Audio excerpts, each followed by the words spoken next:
Retention begins at conversion, right? It goes all the way back to day zero, like how you plant the seed on that first phone call. You hear some docs saying that, day zero is the new day one. And I think that's true, Yeah. Mhm. simply because that journey begins with how your staff answers the phone.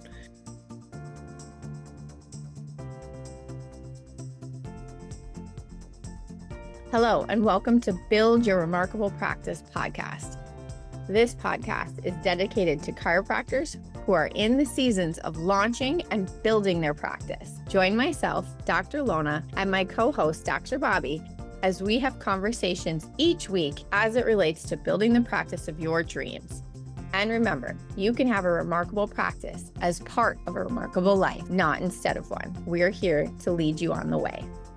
All right. Welcome back to Build Your Remarkable Practice podcast. And I am here with our return fave, Dr. Kevin Day. And we are going to jump right into retention, which is not always a topic in your practice that you actually may have a lot of blind sides to. Like you don't know where the leaking bucket is or where people are hemorrhaging out of your practice or why that is. And so we're going to dive in today because this is one of those things where you fix parts of your problems with retention and your practice can really start to build momentum. So Dr. Kevin, welcome.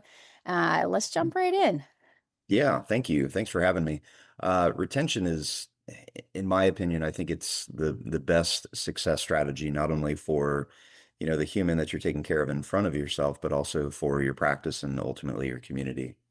And the way that I've always thought of retention is you're just trying to get your patients to understand how to take care of their spine, their nerve system, their body, their health, and their family's health, the way that you take care of your family and your own. I think that's the end in mind, right?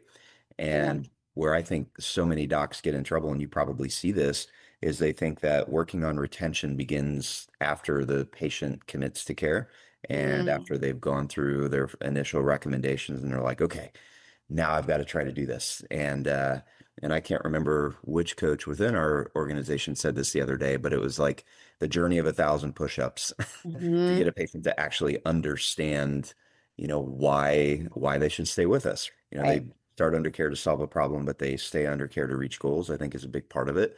But we can't start that journey of 1,000 push-ups at the last appointment. And like, oh, by the way, there's this thing called wellness care and you should do it. It's a really good idea. Or I hear other docs assuming like, yeah, they get it. If they've stuck with me, through that first plan of care, then yeah, they get it. They're going to stay with me. And that just couldn't be farther from the truth. It's interesting as like I'm training in some new docs on our team and we're, talking about the patient journey and just watching too. And to your point, like offline, we were having this conversation. You said, like, I think this is, the build content is like tuition essentially for the new doc to ensure that they're not building on a rocky foundation, right? So that they're really Right. starting to scale their practice correctly. And I see several things. Number one, the simplicity and the clarity around what we're trying to accomplish with a patient is one of the things that I think for younger docs or people new in practice, they can feel like back to the 1,000 push-up analogy that either they're waiting and trying to get it all across the finish line right when they see that, oh, we're at the end of the care plan, or the opposite, they're trying to do everything up front for the patient too soon, too early, not making it about the process of getting adjusted and the reps, meaning the push-ups, the adjustments Yep. that need to happen that are going to build and set the healing in motion, if you will. And we try to accomplish or be too many things for people up front and not make it about how beautiful and simple getting adjusted is and makes such a difference in your health. That's right. And I think a good phrase, and I know this is Dr. Franson's phrase, but I'm going to echo it, is remarkable practices are built one patient at a time. And I think that's the truth. And I think that's the way that you have to view a practice if you want a retention practice. And I've got my PVA is around 200 for my specific part of my practice. And then our clinic with our associates is around 80. And that's with docs that are only been in practice for 2 or 3 years, that they're getting patients to stick with them for that long. And it's because the retention begins at conversion, right? It goes all the way back to day zero. Like how you plant the seed on that first phone call. You hear some docs saying that, day zero is the new day one. And I think that's true, Yeah. Hmm. simply because that journey begins with how your staff answers the phone. And Hmm. that's what I mean, I'm going to be straightforward and honest. I think that Or how your website articulates, because they right, might not even talk to someone right. really. And you can go upstream to vision. Like, does your vision clear, or does your practice, like the way you answer your phone, the way that your website looks, does every aspect of you and how your patients are viewing you, or the people that are seeking your practice, does it align with your vision, right? Because, if you do want to take care of people for a lifetime and family members, it needs to reflect that. But it, Hmm. it begins all the way back at like day zero with how they answer the phone. Is this for Hmm. yourself or the entire family? 97% of the time they're going to say, myself, but you just planted the seed that you take care of families.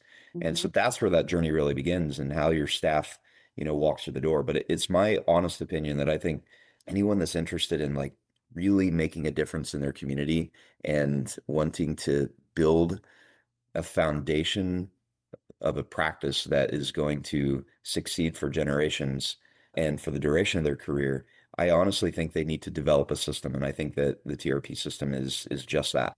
And I would Hmm. love to see exposure at least to all students coming out of school, and young docs, and even docs that have been in practice for 20 plus years that have never been exposed to it, because it's so systematic. And even though like I, I think I think the hardest thing for a patient to do is to show up at our front door, right? And say, help Hmm. me. I think that's the hardest thing. And it's up to us to screw it up. Hmm. And, if we don't focus on retention, we're going to do a great job helping that patient with exactly what they thought we were going to do, which is give them an adjustment, help them with some low back pain, but never teach them anything. Hmm. And so if you really want to get down to like, how do we get this patient to truly understand and comprehend healthcare the way that they should, it has to be systematic. You can't front load it, and you can't wait until the end, right? Right. Like, It's um, you like know, a steady state of like drip. that's right. Great experience, consistent experience, consistent experience, consistent experience. Yeah. Yeah. They have to have that, you got to get that empathetic connection before they're Yes. ever going to be willing or wanting to listen to anything that we have to say. Yes. Yep. Yeah. We were training this week on, day one being 80% the patient talking, 20% the doctor or anyone on the team talking it for that matter, which again is one of those things where you can like reflect back. And for the younger docs, like, yeah, how did I do it? That was it more like 50-50? Was it 60-40? Like, and just work to get better at that, right? Like none of us arrive with great retention or perfect connection Right. without going through a lot of repetition and self-reflection and being like, wow, I just walked out of that room and that wasn't good today. Right. You know? Right. Yeah. And I think And then being humble to make it better. that's right. Yeah, Yeah. being willing and able to accept that you suck in the beginning. Right. What is it? The levels of consciousness of like you don't realize you suck, and then once you realize you do, and then you then you understand that you need to continue to work Yeah. toward that. I think that's a journey in and of itself. But the training is such a crucial part. Like you're not going to just read the script that that if you did get a script at school, or that you maybe got at a weekend seminar and said, okay, I've got it. This is how I'm going to do it. Yeah. Just it doesn't work that way. And I think especially what I see with younger docs is they have this somewhat of a curse of knowledge, and they want to teach that patient everything that Mhm. patient never wanted to know about chiropractic care in that first appointment. And Or worse yet, not about chiropractic care, right? Like right. about a bunch of other stuff. Yeah. Right. So Mhm. there is a system, and that's what the build program is. And that's why I love it. And I like helping, docs again, whether they're, fresh out of school or have been in practice for 20 years and we're trying to scale a bad model and are stuck, right? There's a Mhm. reason why, you withhold those knowledge reins and you just focus on that person in front of you. So that way you can get them to feel like you understand them. And that's Mhm. where retention begins. Like this is a retention conversation. And here we are talking on day one, Mhm. because retention begins all the way back at, again, day zero, how you answer the phone. But as we progress through that patient's journey of the day one, of the day two, of the day three, and then getting into table talk, I think that's such a crucial part, just to Yeah. understand first and foremost that it begins all the way back at the beginning of that journey as far as retention. And before we move off the beginning, I think I was recording my last episode with a TRP doc who has had great success in the first 6, 7 years, 8 years now of practice. And, he just said, like, don't underestimate how important building a strong chiropractic philosophy, art, etc. for you, where that you can deliver a great adjustment. That chiropractic works. Like, in your heart of hearts, if someone asks you, like, hey, I've got this going on, or I've got something crazy that traditionally you're like, school didn't teach me how to communicate why chiropractic would help someone with cancer, or why chiropractic would help someone with depression, right? Like, and how do I meet the patient where they're at and explain how the nervous system's connected, and why having your subluxations addressed is part of what's going to lead back to better health and better outcomes for this person. Like, I see that as such a critical piece of also where young docs especially, but old docs too, like, you've got to reflect, like, how deep is your conviction there? Because that is such a critical part, not only of the conversion process, but also then knowing, like, okay, like, I can keep leading this person through the journey. And also, am I practicing what I preach? Am I getting checked routinely? Am I practicing this for my own family? I mean, we've got a lot of subluxations right there that are part Right. of why you don't have great retention in your office, That's right? right. Practice is subluxated. Yes. Yeah. Yeah. And I love the saying, we were talking about fishing earlier. It's like, there's a funny saying that some fishing lures are made for fish. Most fishing lures are made for fishermen. And I Oh, think like they're fancy. yeah. And the reason I like that analogy is chiropractic is the centric core of every practice, or it should be. Mhm. And it's not to dismiss, the amazing benefits of bringing these other ancillary services that help us get a better outcome, right? But so many times we see that shiny object, or we see that social media post of an extra $20,000 guaranteed if you bring Yeah. this in. Yeah, yeah, yeah. Enough of that. You have to understand that chiropractic core is centric to Mhm. your practice, and these other services help to get you a better outcome, or they may be a two-way street for referrals, right? Like, I have Mhm. massage, I have nutrition in my practice, because some people will come in to start with a massage, and then our massage therapists are trained to refer to the chiropractic side of the Mhm. practice. Same thing Mhm. with nutrition. And so, it's a two-way street on there. So to echo your point, like, you do have to be grounded philosophically in what chiropractic is. And Mhm. there's four pillars of certainty that I think everyone needs to just develop those muscles. And the first one is philosophical. Like, why do we do what we do? Why are we in practice? And if you are Mhm. not grounded in that, you are absolutely right. People will see those shiny objects. They will take the path of least resistance. And the next thing that you know, you are making chiropractic less than what it is to make you more than what you are. I think there was a very popular chiropractor early on that quoted something like that. I think his name was BJ. Mhm. So he was right all the way back then stating that. So you're right. Yeah, keep Right. grounded in the And philosophy. and it's confusing to the patient sometimes, I think, when let's say we're converting someone and we start bringing in all these other things that are maybe like, well, if I can do this and get adjusted, now which one of the things is actually getting me better? And again, that goes back to where there has to be an element of restraint with the chiropractor to stay focused so that the patient can start to really understand how important the adjustment is to where we're going to get them. And Kevin, I think I know how you're going to answer this, but, like, if you are a chiropractor, what's the number one thing you should be doing in your office? Delivering the adjustment Yes. and Yes. So educating. Yeah. that right there, this is a good gut check for sometimes, is like, am I spending more time communicating about chiropractic and the adjustment, or talking about nutrition? Yeah. Right. And Yeah. then I wonder why people don't want to come in and get adjusted. That's Right. right. Yeah. Mhm. There are plenty of people that can sell nutrients and do therapies that are not within the chiropractic profession. That's not why your patients are there, right? Right. So I think that's such an important topic. So, and as you move through retention, excuse me, again, it's not just at the beginning and it's not just at the end, it's what we're doing throughout. And I think that Mhm. the progress exams and progress reports are such a crucial thing that I see a lot of docs just kind of going through the motions. It's like, yeah, I do a progress exam. Yeah, I do a progress report. Okay, that's good, but are you actually, doing it correctly? Are you providing data to the patient, right? So, conversion is emotional, retention is intellectual. You have to shift. Now that you've got that patient to emotionally commit to saying, I have a problem, we've Yep. agreed on a goal, and we've agreed on a path, and we've agreed on this plan. Mhm. How do I actually now hold that patient accountable? And they're looking for data because most chiropractors are going to do a great job symptomatic wise. Yeah, we're going to see people improve.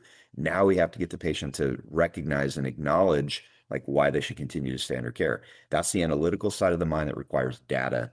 And so here's the reality. Sometimes that data is exactly what the patient wants to hear and what you want to see, and that's great. And we can screw it up. Mhm. Sometimes it's not what the patient wants to see and it's not what you want to see, and we can screw it up.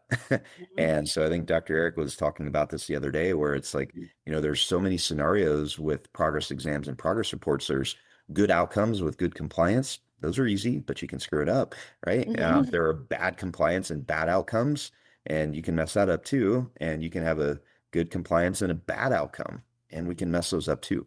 Or you can turn every one of those into an opportunity where you're holding the patient accountable.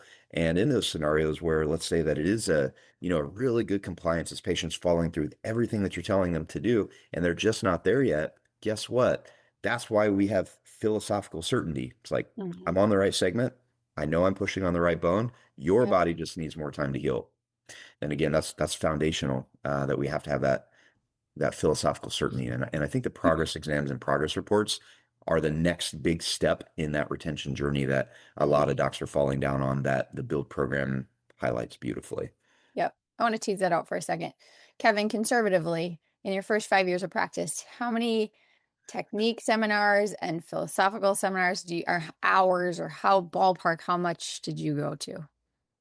I had 26 Gunstead seminars under my belt before I graduated. Yes. And so a Yes. lot, I don't know, 30 Right. plus, something like Yes. that.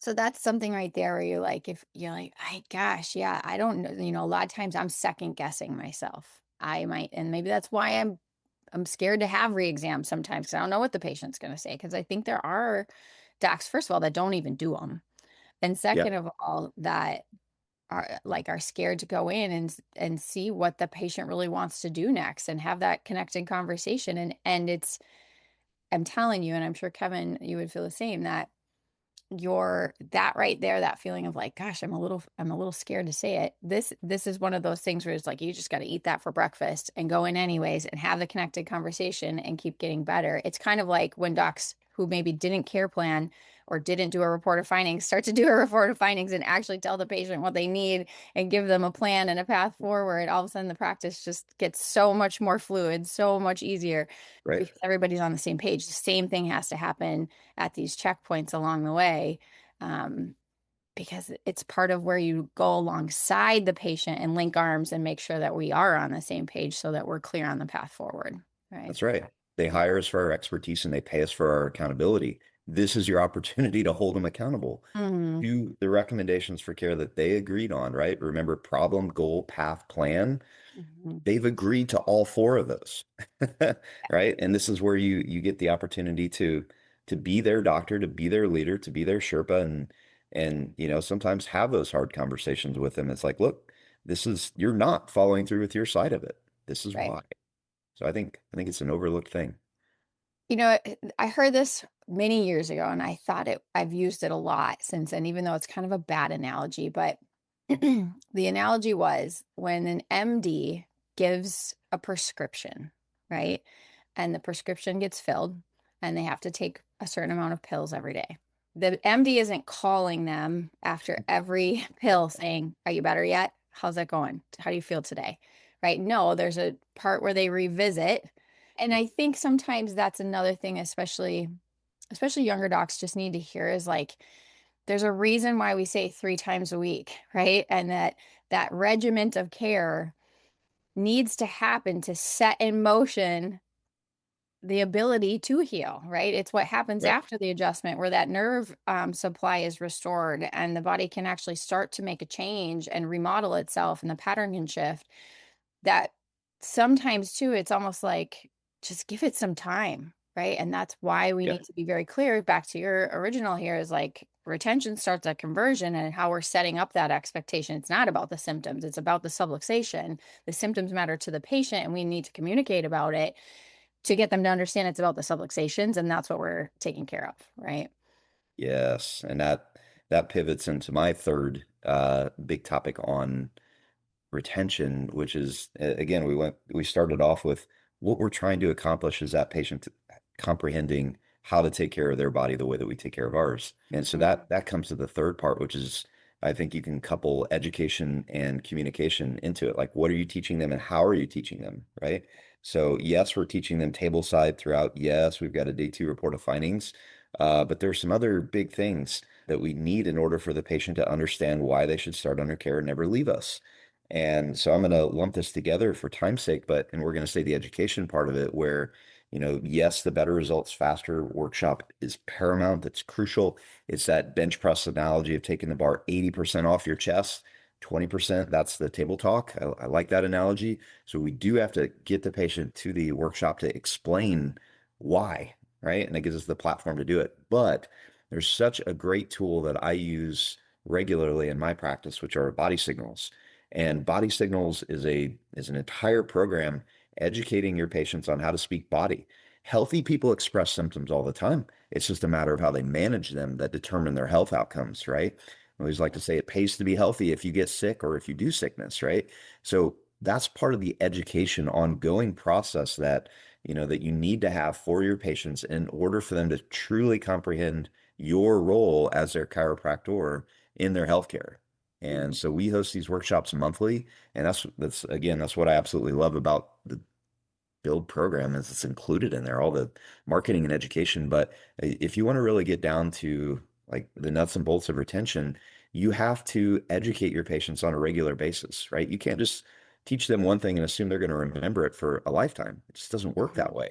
And I hear other docs saying, well, my results will speak for themselves. Will they? Yeah. Maybe it will for a small portion, but if you're a mission-based chiropractor and you got a mission to reach as many people as you can, you're leaving that all those people outside of your practice. And so I think, a lot of these quote successful doctors have a lot of very happy and satisfied patients walking outside of their practice and not in. And I think they have their blinders on. They're like, I do a great job for these people right here that are in front of me. They have no idea the people that had a great outcome and are not in their practice any longer. Right. So they just don't recognize it. And so that final thing that I think that I would like all the listeners to hear with retention is you have to continuously educate them. You have to be their Sherpa and you have to stay with them on that education journey. And, I'm not a world-renowned public speaker, but I have passion, I have certainty, and I have empathy when I speak. And patients resonate with that. So never be afraid to get out in front of a group of people and speak the truth and be honest with people. And I think the body signals presentation can do that. And you're humble and you speak simply, which people really connect to. They do. Yeah. I love everything Roberto Monaco teaches. I think he's spot on, and I've gone through his coursework and I absolutely love it. Some of the framework, but I hope that the listeners realize you do not have to be this polished, perfect speaker. You have to be empathetic. You have to have certainty, and you have to have passion about what it is that you are speaking about. That's it. If you have those things, you will get the person in front of you to understand the message. So good, Kevin. Well, we got an immersion coming up, and I know you'll be there. And so if anyone listening is interested in the immersion, reach out to Dr. Kevin or I. You can find us both on social media or hit us up. Our emails. Dr. Kevin, what's your email for Remarkable Practice? Dr. Kevin at theremarkablepractice.com. Yes, we would love to connect with you. We'd like to get you hooked up to come to immersion. That is one of those places where you will get dipped and exposed to things that you really need to do and see to fix your business and to fix your practice. Right. That's right. Awesome. Thank you, Lona. Thanks, Kevin. Yes. We'll see you soon. Thanks for listening to this episode of Build Your Remarkable Practice podcast. Remember, what the world needs now is chiropractic, and what chiropractic needs now is more successful chiropractors.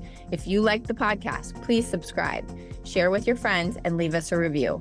And if you'd like to connect with us personally, please click the links in the show notes to schedule a call.